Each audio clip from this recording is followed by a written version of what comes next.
بھی کریں گے، گویا وہ ان کا معیار تھا۔ جب عمار جنگ میں مصروف تھے تو انہیں معلوم تھا کہ وہ اس کے شہیدوں میں سے ہے۔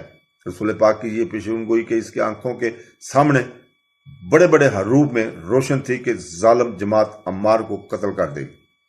اسی وجہ سے اس کی آواز جنگ کے افق پر درج ذیل دفن کے ساتھ گونج رہی تھی۔ آج میں عزیزوں محمد صلی اللہ علیہ وسلم اور ان کے ساتھیوں سے ملتا ہوں۔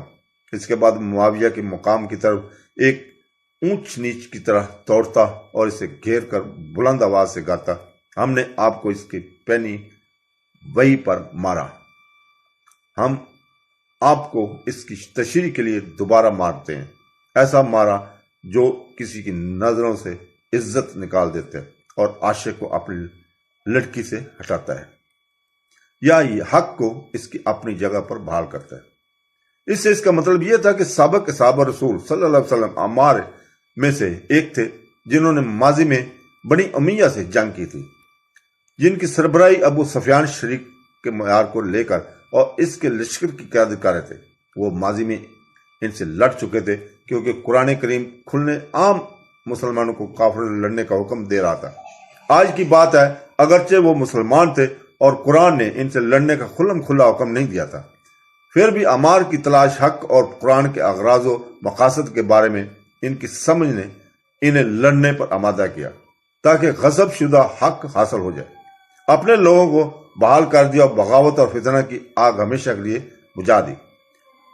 اس سے بھی ظاہر ہوتا ہے کہ ماضی میں انہوں نے اپنے کفر عقیدہ قرآن کریم پر امیوں سے جنگ کی تھی۔ آج وہ ان سے ایمان سے انحراف اور قرآن سے ردگرانی، ان کے غلط تعبیرات اور اس کی اہلیت اور معاونی کو اپنے مقاصد اور لالچی خواہشات کے مطابق بدلنے کی کوشش سے لڑ رہے تھے۔ 93 کا یہ شخص اپنی عظیم اور بہادری کے آخری جنگ میں شریک تھا۔ وہ سچائی پر اقامت کا آخری سبق دے رہا تھا اور زندگی کو اپنے عظیم دیانتدار اور اصلاحی رویوں کو آخری وصیت کر رہا تھا۔ معاویہ کے آدمیوں نے عمار سے حتی الامکان بچنے کی کوشش کی تاکہ اسے اپنی تلوار سے قتل نہ کر دیا جائے اور لوگ کہیں کہ وہ ظالم جماعت ہیں۔ اس کے باوجود عمار اس طرح لڑ رہے تھے جیسے وہ ایک پورا لشکر ہو، اور اس کی بہادری نے انہیں دیوانہ بنا دیا تھا۔ اس لیے معاویہ کے کچھ سپاہی اسے مارنے کے لیے موقع کا انتظار کر رہے تھے۔ معاویہ کی فوج میں سے مسلمانوں میں سے بہت سے باقاعدہ سپاہی تھے جنہوں نے رومیوں اور فارسیوں کے اقتدار سے اسلام کے ذریعے آزاد ہونے والے بہت سے ممالک میں اسلامی فتح میں ڈھول کی تھاپ پر اسلام قبول کیا تھا۔ ان میں سے زیادہ تر سپاہی معاویہ کے بغاوت اور حضرت علی کی بحیثیت خلیفہ اور امام کی بیعت سے انکار کی وجہ سے ہونے والی جنگ کی ایندھن تھے۔ وہ جنگ کا ایندھن اور تیل تھے جس نے اسے بھڑکا دیا۔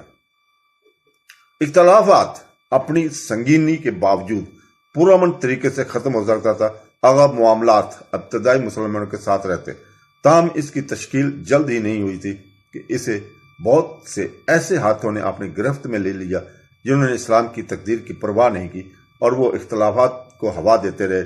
دوپہر کے وقت عمار کی موت کی خبر پھیل گئی اور مسلمان آپس میں رسول پاک صلی اللہ علیہ وسلم کی اس پیشین گوئی کو دہراتے چلے گئے جو عید کے دن تمام صحابہ کرام نے مسجد کی تعمیر کے دوران سنی تھی۔ افسوس ابن سمیہ کے قتل پر ظالم پارٹی۔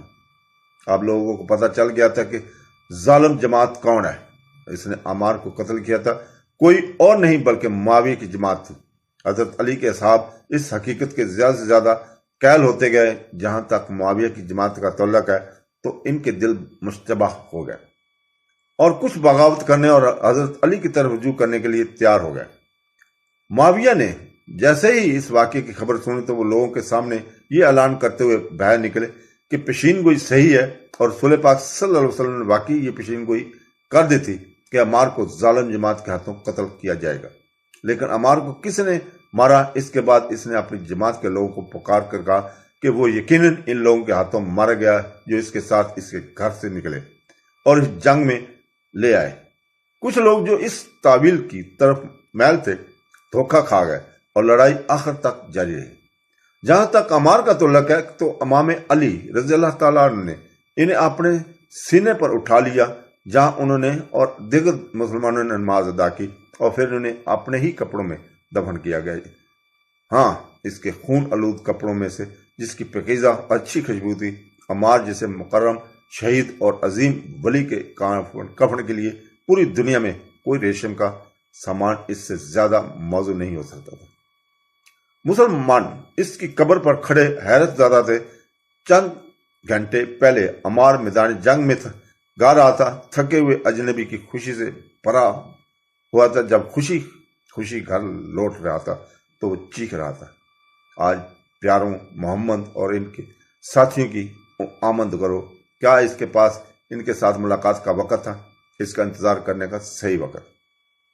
کچھ صحابہ ایک دوسرے کے پاس آئے اور دریافت کیا۔ ان میں سے ایک نے پوچھا، کیا تمہیں مدینہ میں اس کا دن وہ شام یاد ہے جب ہم رسول پاک صلی اللہ علیہ وسلم کے پاس بیٹھے ہوئے تھے کہ اچانک آپ کا چہرہ روشن ہو گیا اور آپ صلی اللہ علیہ وسلم نے فرمایا، جنت عمار کی تمنا کر رہی ہے۔ اس کے دوست نے جواب دیا، ہاں۔ اس دن اس نے دوسرے لوگوں کا ذکر کیا جن میں حضرت علی، سلمان اور حضرت بلال تھے۔ جنت اس وقت حضرت عمار کے لیے ترس رہی تھی۔ یہ آرزو بہت دیر تک برقرار رہی جبکہ وہ اسے انتظار کرنے کی تاکید کر رہے تھے تاکہ وہ اپنے تمام کاموں کو پورا کرے اور اپنی آخری کامیابیوں کو پورا کرے۔ انہوں نے یہ سب کچھ اپنے ضمیر کے مطابق کیا اور اپنی کامیابی پر خوشی محسوس کی۔ کیا اس وقت جنت سے آنے والی آرزو کی پکار کی تعمیل کا وقت نہیں آیا؟ یقیناً یہ تھا۔ اچھائی کا مطلب اچھائی سے ملتا ہے۔ اسی طرح اس نے اپنی لاش کو ایک طرف پھینکی اور چلا گیا۔ جب ان کے ساتھی ان کے جسم پر قبر کی مٹی ڈال رہے تھے تو ان کی روح جنت کی ابدیت میں اپنی خوش نصیبی کو گلے لگا رہی تھی جو عمار کی آرزو میں تھی۔